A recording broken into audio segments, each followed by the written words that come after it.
Ito guys, yung tira ni JB Sukal, ang ganda ng laban nila, match na match. Ayan, dalawang bola, tira sa JB.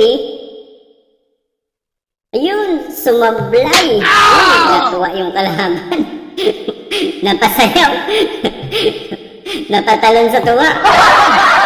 Ito guys, tingnan natin yung tira sa 9. Kung kaya na ba ito, kasi napatalon siya sa tuwa, sumablay si JB Sukal.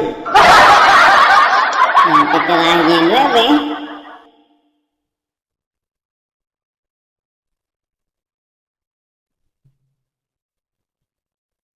Ayun, sumablay dun, manipis. Sayang naman yun. Kahit pumasok, wala pa rin, malayo sa Jis. Yan, JB Sukal, dalawang bola. Wow! Ginanon na, tutok sa Jis. Ang galing ng batang KMJS. Ano na?